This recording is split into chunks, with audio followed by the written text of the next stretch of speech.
우리 앞사람, 옆사람, 뒷사람 인사 한번 합시다.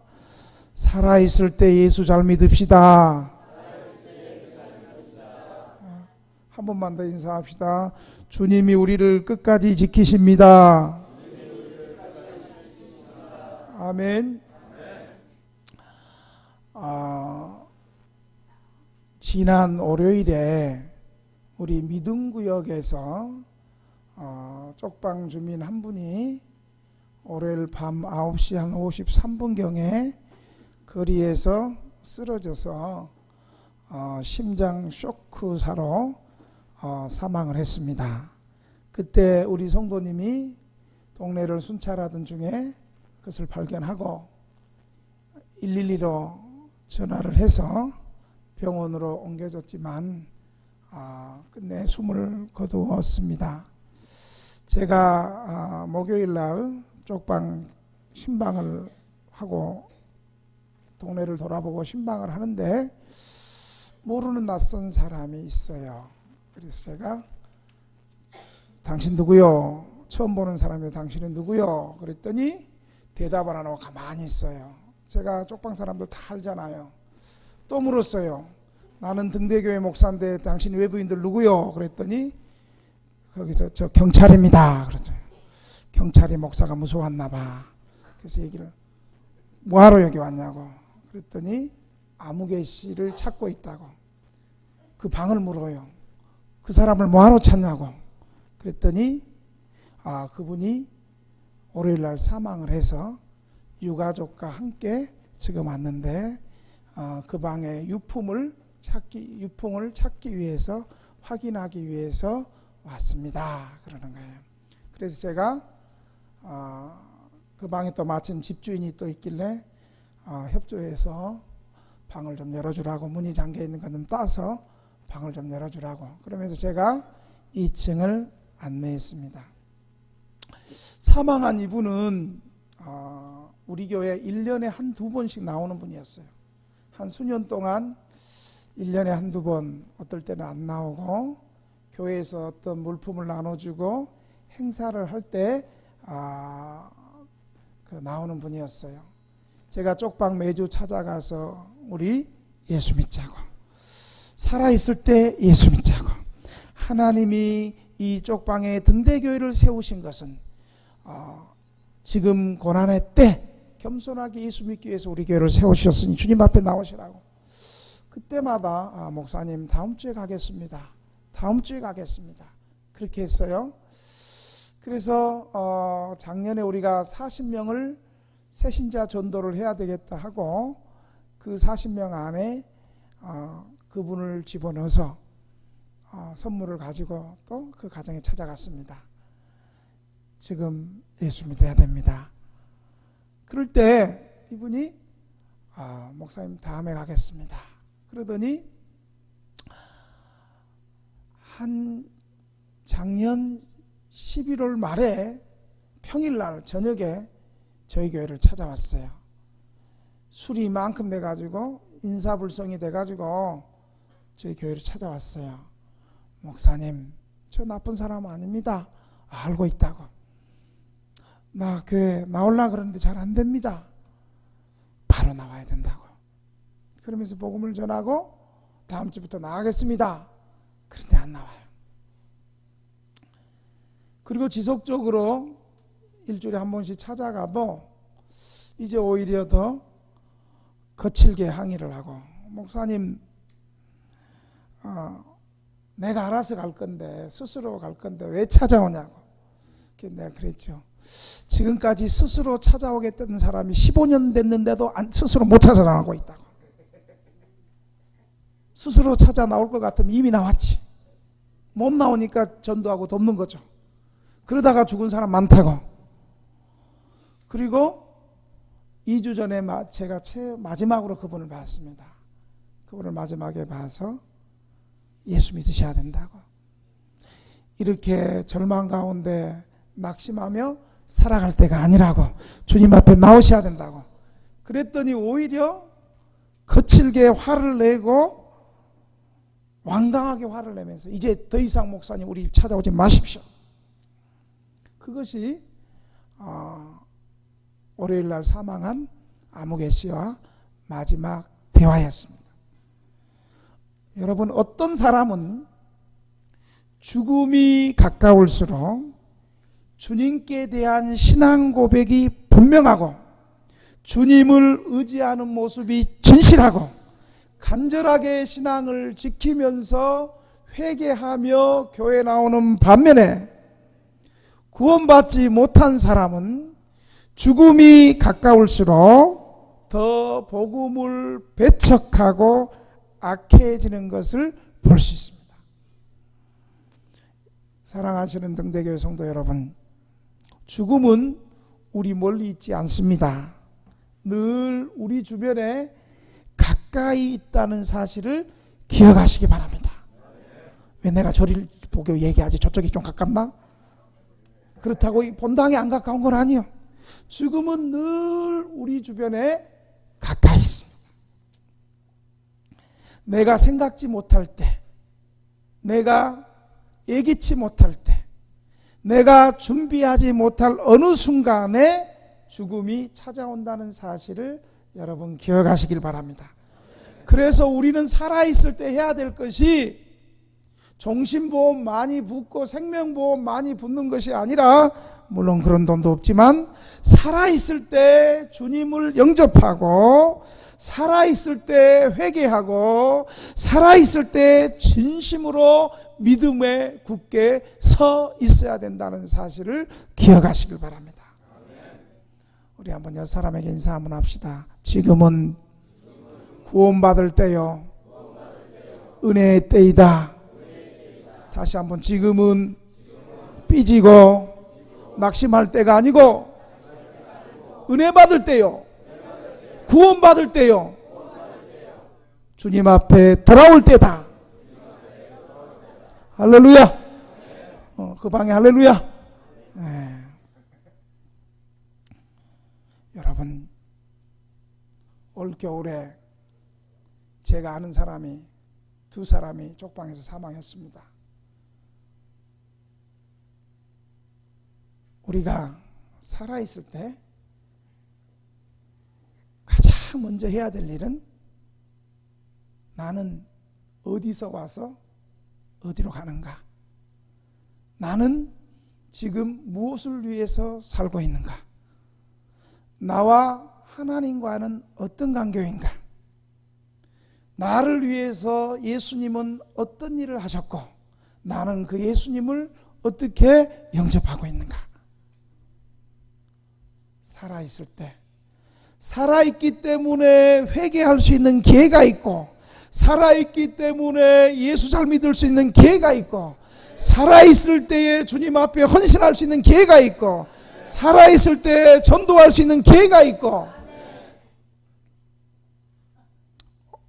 살아있을 때 새롭게 회복되고 하나님 앞에 쓰임받을 수 있는 기회가 있다는 사실을 믿으시기 바랍니다.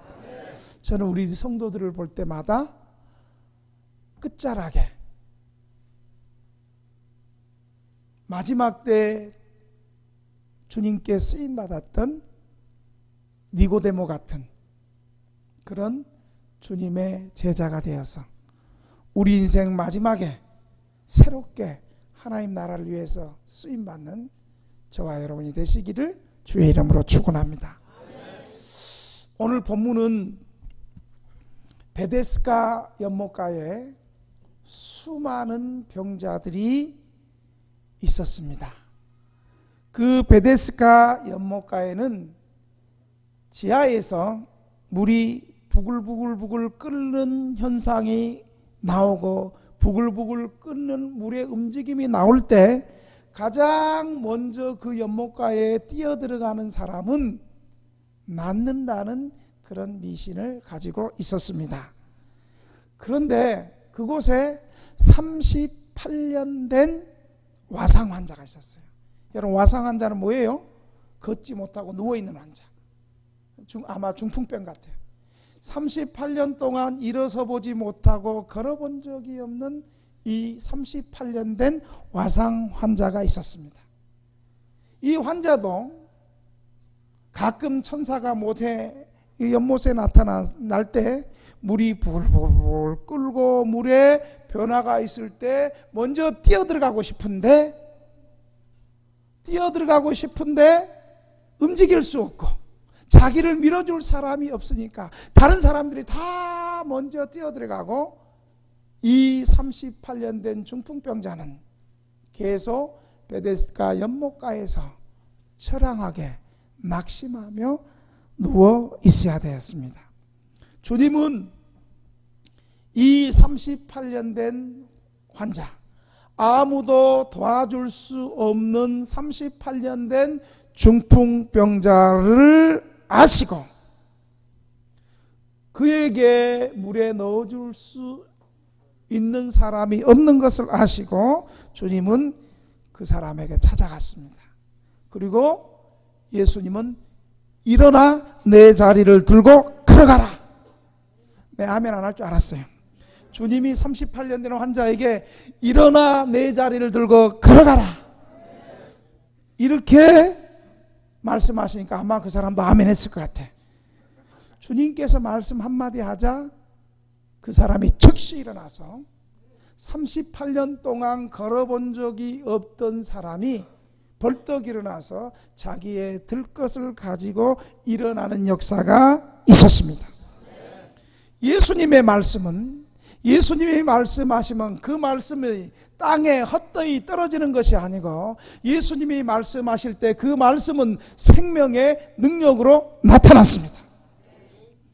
천지를 창조하실 때 빛이 있으라고 말씀하시면 빛이 있었던 것처럼 예수님의 말씀은 그 창조주 하나님과 동일하신 말씀의 능력이 예수님의 지상사역 가운데 나타났습니다.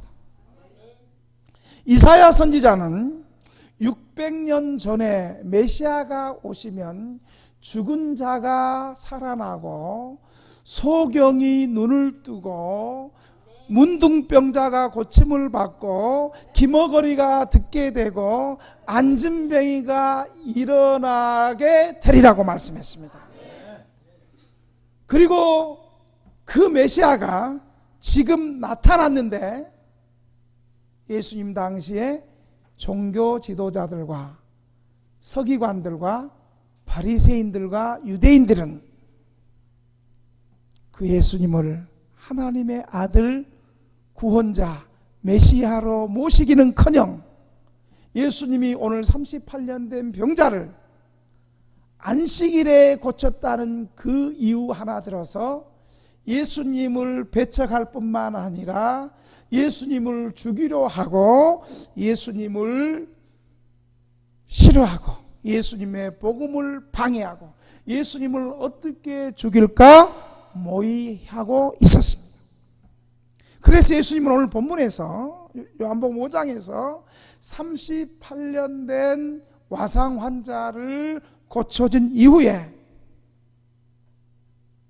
예수님을 배척하고 바리새인들이 종교 지도자들이 그 생명의 역사와 기적의 역사가 일어나면 구약에 보니까 많은 선지자들과 시편의 기자와 모세율법이 그리고 이사야 선지자가 메시아가 오시면 이런 죽은 자를 살리고 문둥병자를 고치고 귀신을 쫓아내고 이런 기적의 능력을 일으킨다는 그 메시아가 오셨구나 라고 여러분처럼 아멘하고 겸손히 모셔드려야 되는데 오히려 예수님을 배척하고 예수님을 죽이려 하고 예수님의 복음을 반대했던 사람들입니다.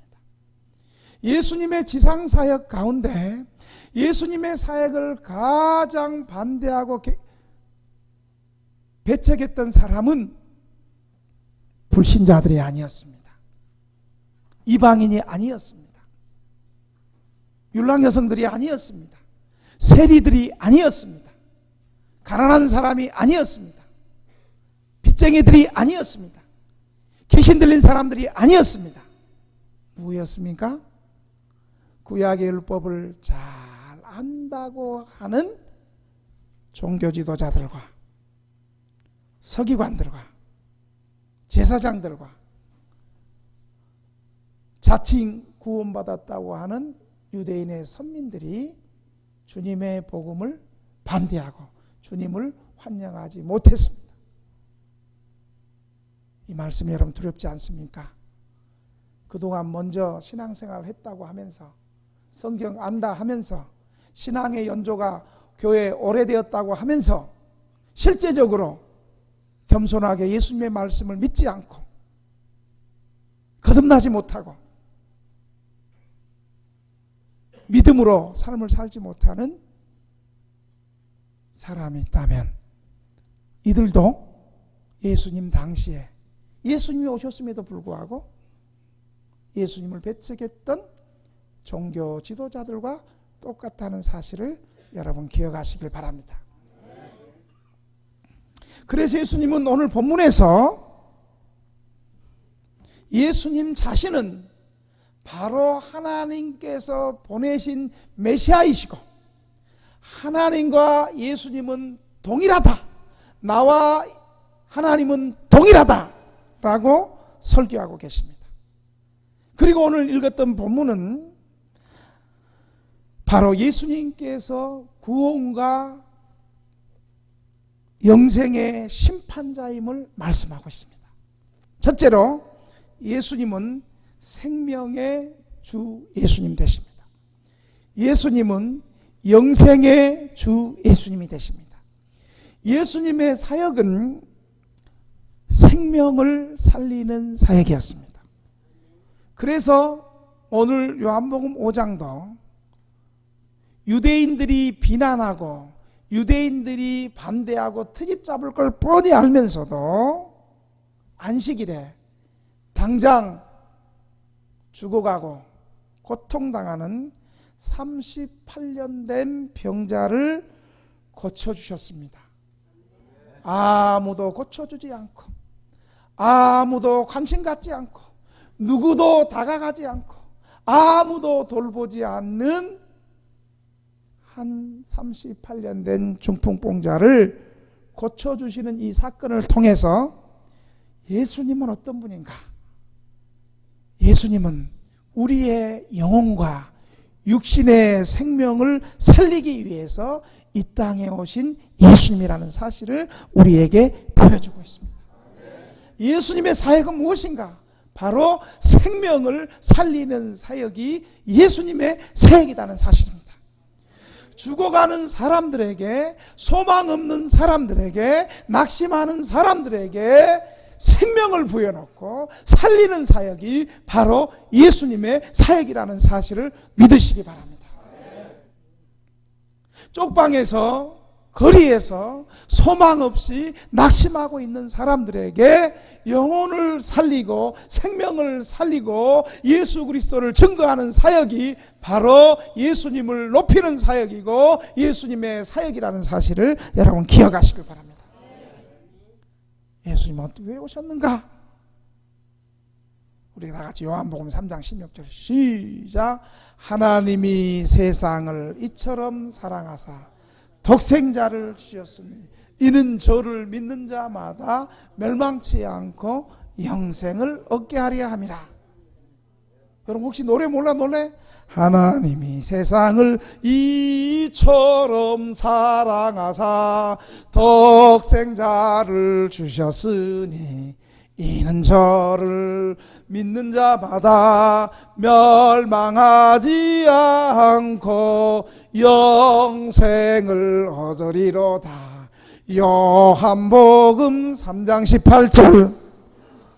노래 안 하다가 맨 마지막엔 요한복음 3장 18절 거기만 따라하고 있어. 할렐루야. 예수님은 이 세상에 오셔서 죄악으로 죽어가는 세상과 죄악으로 죽어가는 사람들을 살리기 위해서 이 땅에 우리에게 영생을 주시기 위해서 이 땅에 오신 하나님의 아들 예수 그리스도 구원자이심을 믿으시기 바랍니다. 누구든지 예수님 앞에 나오기만 하면, 누구든지 예수 믿기만 하면 우리 예수님은 우리의 과거의 모든 죄악들을 따지지 아니하시고 묻지도 아니하시고 정죄하시도 안 하고 주님 앞에 나오는 사람들, 진실하게 나오는 사람들, 진실하게 회개하는 사람들을 깨끗이 용서해 주시고 하나님 자녀로 받아주신다는 사실을 여러분 믿으시기 바랍니다. 예수님의 사역은 이처럼 생명을 살리는 사역, 예수님의 사역은 영생을 주시는 사역. 아멘. 그러면 어떻게 하면 우리가 생명을 얻고 영생을 누릴 수 있을까요? 오늘 본문은 한 3가지로 우리가 영생을 얻는 방법에 대해서 말씀하고 있습니다. 첫째, 예수 그리스도의 말씀을 드려야 됩니다. 여러분 우리 24절을 한번 읽어봅시다. 시작. 내가 진실로 너희에게 이르노니 내 말을 듣고 또 나 보내신 이를 믿는 자는 영생을 얻었고 심판에 이르지 아니하느니 사망에서 생명으로 옮김을 받았느니라. 아멘. 사망에서 생명으로 옮겼다. 먼저 어떻게 영생을 얻을 수 있는가? 예수 그리스도의 말씀을 들어야 합니다. 누구 말을 들어야 돼요? 예수 그리스도의 말씀. 내가 진실로 너희에게 이르노니 내 말을 듣고, 예수님의 말을 듣고, 이것은 그리스도의 복음을 믿고 순종하는 것을 의미하고 있습니다. 예수님의 말씀은 인간의 구원을 선포하는 복된 소식이고 기쁜 소식입니다. 예수님의 말씀을 우리가 단순히 귀로만 듣는 것이 아니라 예수님의 말씀을 잘 들을 때 듣는 신자와 하나님과의 인격적인 영적 연합이 이루어진다는 사실을 여러분 기억하시길 바랍니다. 그래서 이 예수님의 말씀은 우리를 새롭게 하고 우리의 죽은 영혼을 살리고 우리를 보존하고 창조하고 살리고 죄악을 죽이고 회복하게 하고 새롭게 하고 언제든지 일하시고 헛되이 돌아가는 법이 없다는 사실을 기억하시기 바랍니다. 이것이 우리 사람의 말과 다른 점입니다. 오늘 그래서 요한복음 5장에 있는 38년 된 중풍병 환자를 고친 것도 바로 예수님께서 의사들처럼 어디가 아프세요? 한번 움직여 보세요. 못 움직여요. CT 한번 찍어 봅시다. 엑스레이 한번 찍어 봅시다. 이건 안 나오네요. MRI 한번 찍어 봅시다. 수많은 과정이 들지 않았어요. 예수님은 38년 된 환자를 이미 보시고, 오늘 성경에 뭐죠? 이미 하시고 이 환자는 38년 동안 움직일 수 없는 환자구나. 이 많은 환자들 가운데, 베데스다 연못 가운데 누구도 이 환자를 기억하고 불쌍히 여기고 도와주는 사람이 없구나. 이미 아시고 주님이 38년 된 병자에게 오셨다는 사실을 기억하시길 바랍니다. 오늘 예수님은 예배 시간에 예배드리는 여러분의 인생을 지금 아신다는 것입니다. 여러분에게 무엇이 필요하고 여러분에게 있어야 될 것이 무엇이고 여러분의 아픔이 무엇이고 여러분의 문제가 무엇이고 여러분에게 가장 필요한 것이 무엇인가를, 여러분의 고통과 아픔과 눈물과 괴로움을 주님은 이 시간 다 아신다는 사실을 믿으시기 바랍니다. 그리고 그 중풍병자에게 예수님 말씀 한마디로 일어나 내 들 것을 들고 걸어가라. 아마 그때 38년 된 병자는 아멘을 이렇게 안 했을 거야. 일어나 내 들 것을 들고 걸어가라. 이거보다 좀 컸을까? 다시, 저쪽은 안 해. 일어나 내 들 것을 들고 걸어가라. 예수님의 말씀 한마디에 성경은 즉시 일어나 걸어갔다라고 말하고 있습니다. 여러분, 예수님의 말씀은 천지를 창조하신 말씀 한마디로 천지를 창조하시고 말씀 한마디 명령하시면 천지가 생기고 만들어지고 창조되고 보존되고 새롭게 되는 생명의 능력의 말씀이라는 사실을 기억하시길 바랍니다. 그래서 그 말씀이 오늘도 일하시고 그 말씀이 우리 성도들의 인생 가운데 오늘도 일하시고 예수 이름의 능력으로 오늘도 그 말씀 앞에 순종하면 우리 영혼이 살고 우리 육체가 회복된다는 사실을 믿으시기 바랍니다. 그래서 바울은 이 복음이 얼마나 중요한 건지 로마서 1장 16절에는 이렇게 말하고 있습니다. 치지 말고 그냥 들으세요. 내가 복음을 부끄러워하지 아니하노니 이 복음은 모든 믿는 자에게 구원을 주시는 하나님의 능력이라. 바로 이 예수님의 말씀이 모든 사람들에게 구원을 주시는 하나님의 능력 되신다는 사실을 믿으시기 바랍니다. 그래서 저희가 주일날 한 번 오전 예배 드리고 가지 말고 오예배도 드리고 수요일날 11시에 우리 예배 드리고 무료급식 예배를 왜 합니까? 먹을 것이 없어서 우리가 무료급식을 합니까? 쪽방에 보니까 전부 다 쌀 30kg씩 다 재 있어가지고 어떤 인간들은 그걸로 또 팔아갖고 술도 또 바꿔 먹는 사람도 있더만. 여기는 있나 없나 한번 보자. 웃고 있는 사람은 지금 찔리는 줄로 알고 있습니다. 여기는 보니까 한 사람도 그런 사람이 없어요. 우리가 왜 무료급식을 해요? 수요일날 왜 11시에 예배드리고 12시에 무료급식을 하고 금요일날 왜 오전 11시에 일반 교회는 오전 예배 없는 걸 우리는 왜 오전 예배 11시를 왜 만들어서 12시에 같이 무료급식을 해요? 밥 먹기 위함이 아니에요. 밥 먹는 것을 빙자해서 식사하러 오세요. 사실 밥 먹는 것은 미끼요, 미끼. 이거 다 가르쳐주면 안 되는데. 우리가 밥 먹기 전에 예배드리고 하나님의 말씀의 능력이 선포되고 성령께서 예수 그리스도를 증거하는 그 말씀을 감동시키셔서 우리의 심령 속에 영혼의 생명의 기름 부음을 부으시고 주님 앞에 돌아오게 하고 그러기 위해서 우리가 수요일날 오전 11시 금요일날 오전 11시에 예배드리고 식사하는 거예요.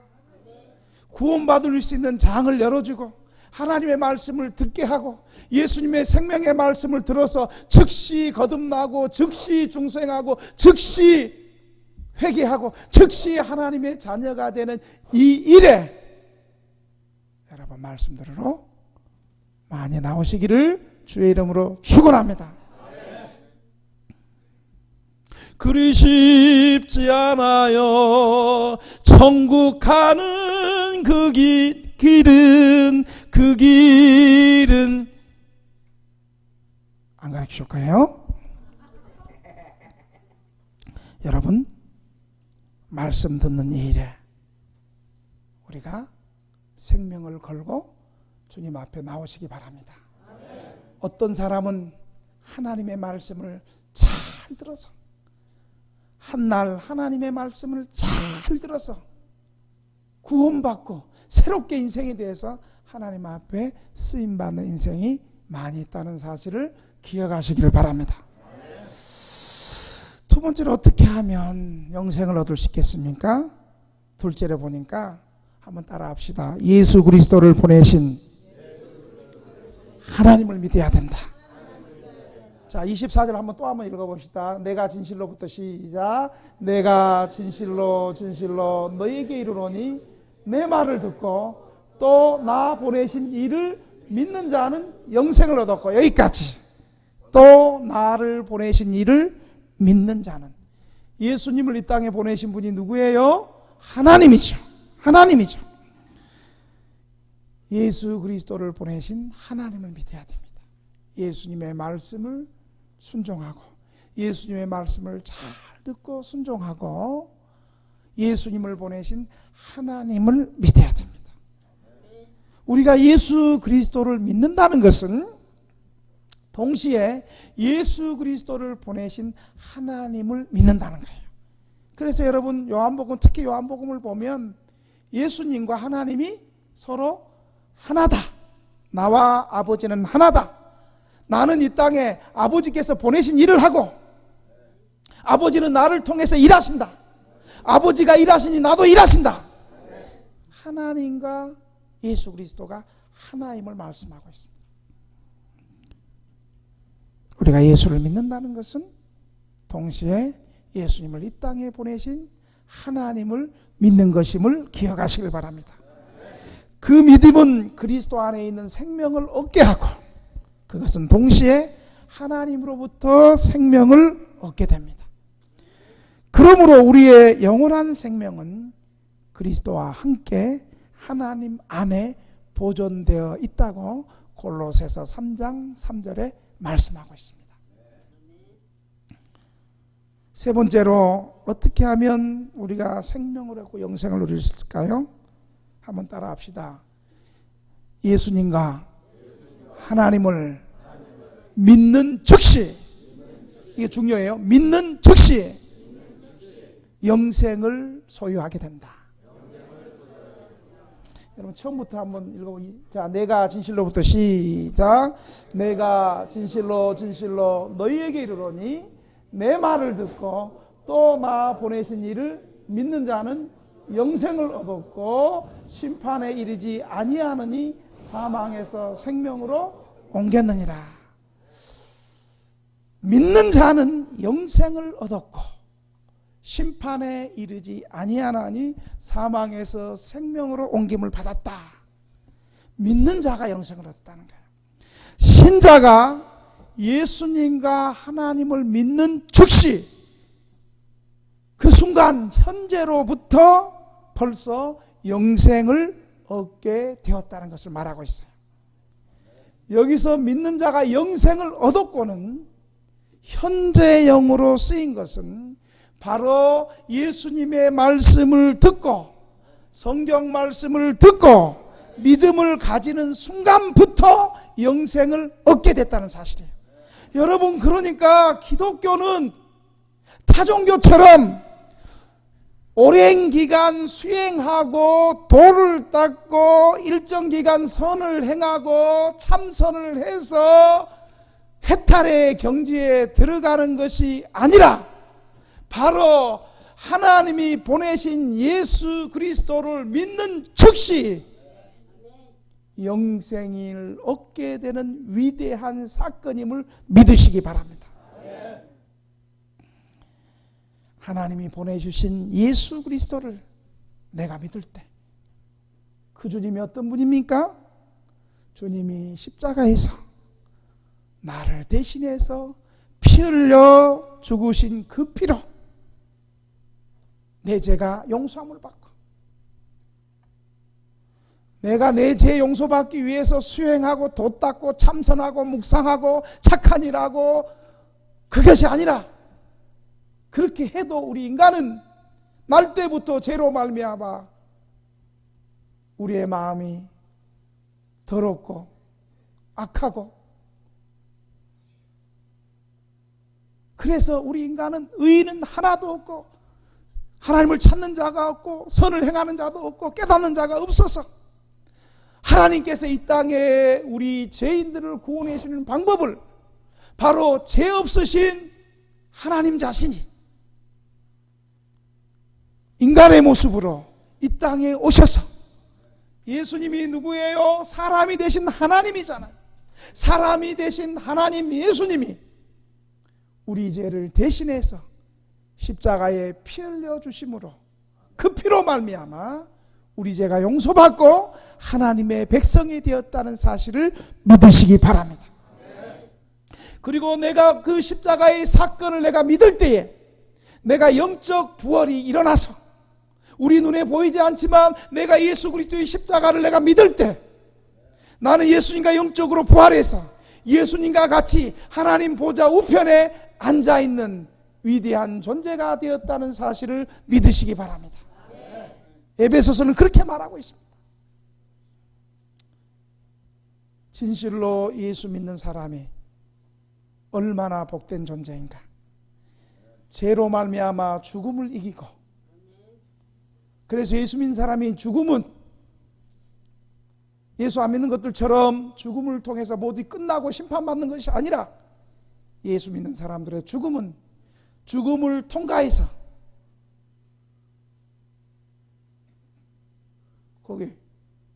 내일 죽을지도 몰라요. 조심하세요. 지금 살아있을 때 잘 들으세요. 언제 죽을지 몰라. 예배당 밖에 나갈 때도 죽을지도 몰라. 내가 그래서 지금 이 설교를 갑자기 하는 게 아니에요. 예배 시간 잘 들으세요. 우리의 죽음은 죽음이 저주가 아니라 죽음을 통과해서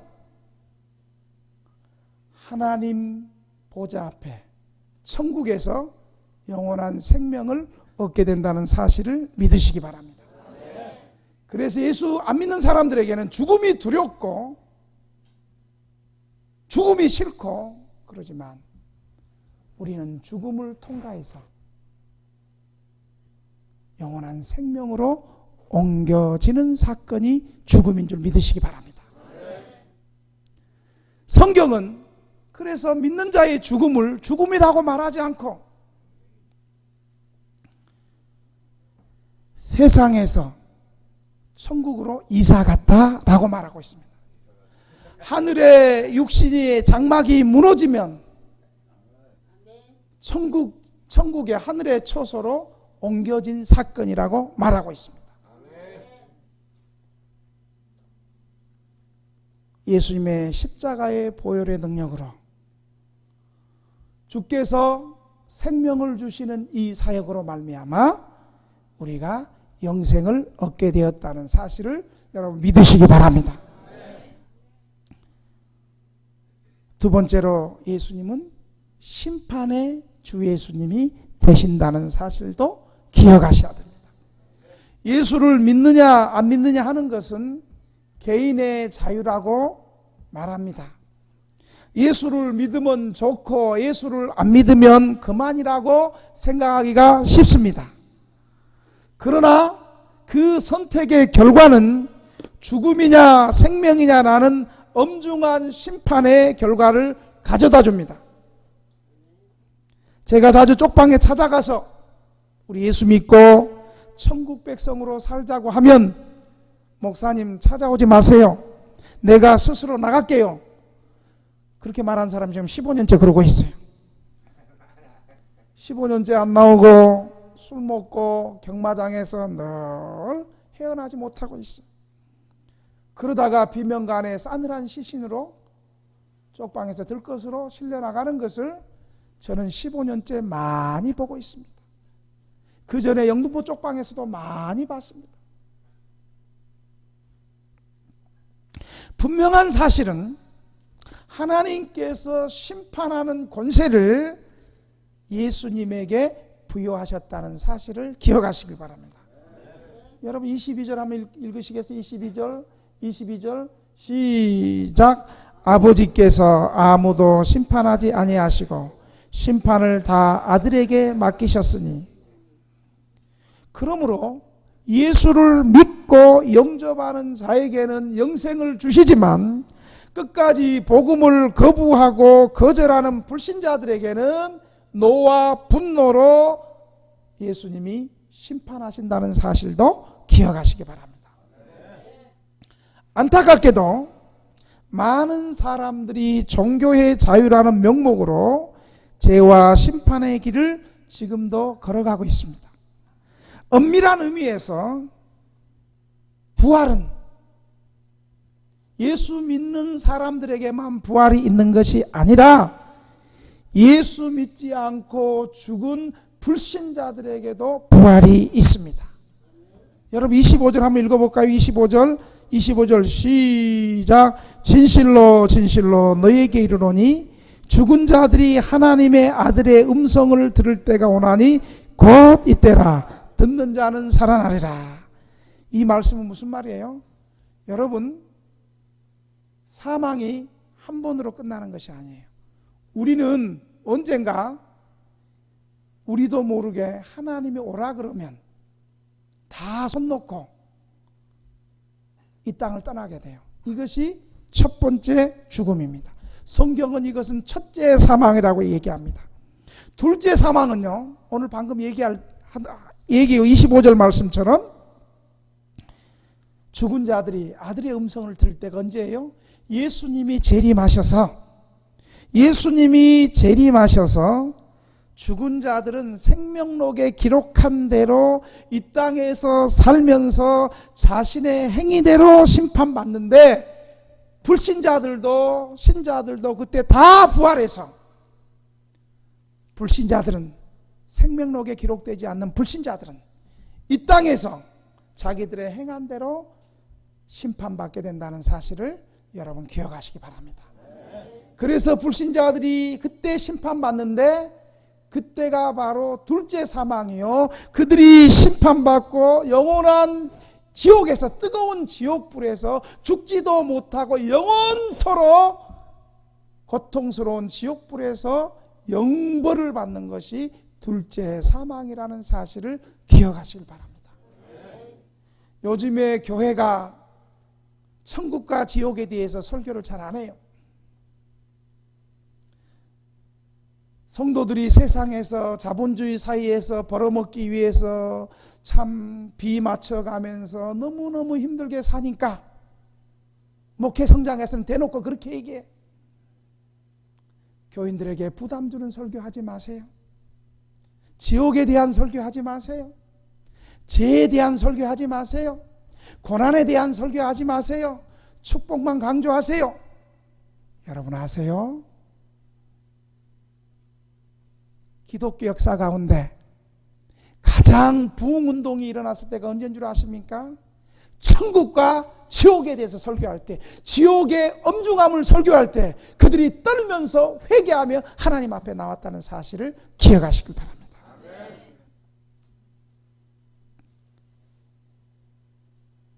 우리 모두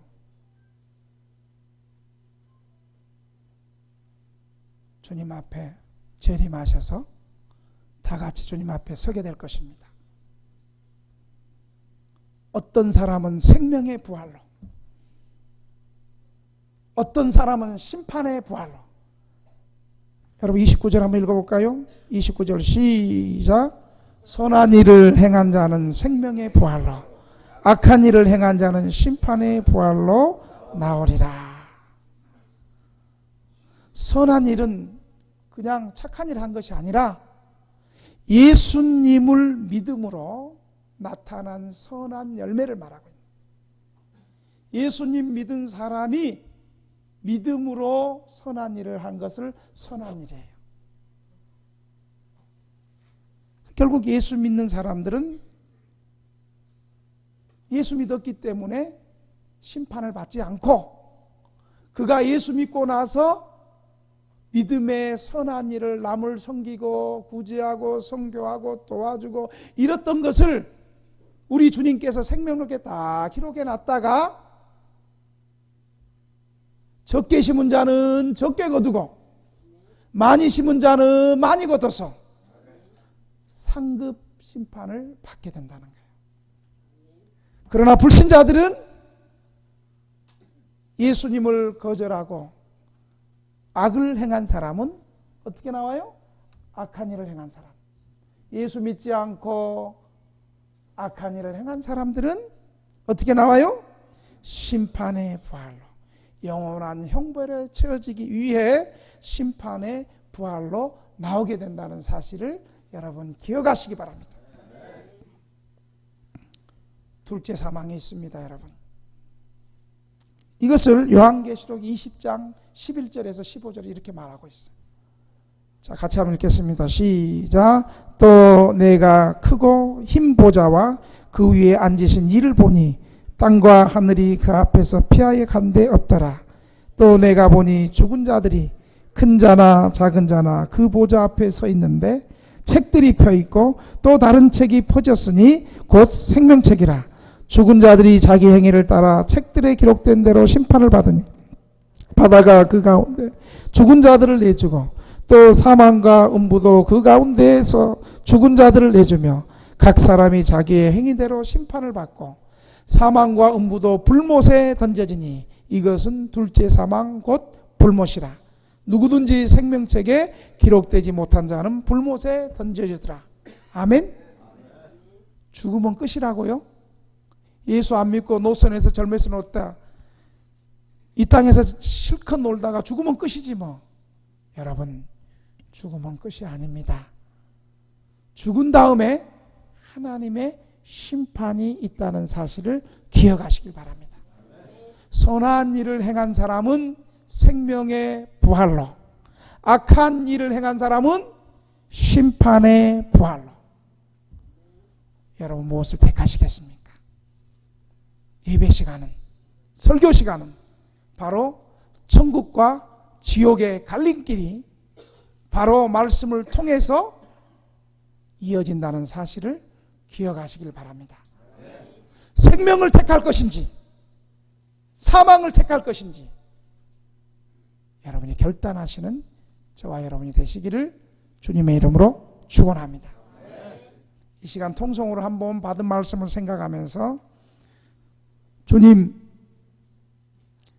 생명의 주님, 영생의 주님, 내가 주의 말씀을 순종하고 예수님이, 하나님이 보내신 예수님을 잘 믿음으로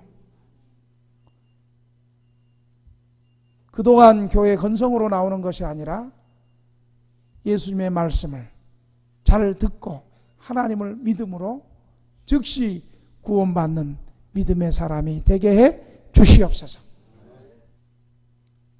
그동안 이 말씀 앞에 진지하게 서지 못했습니다.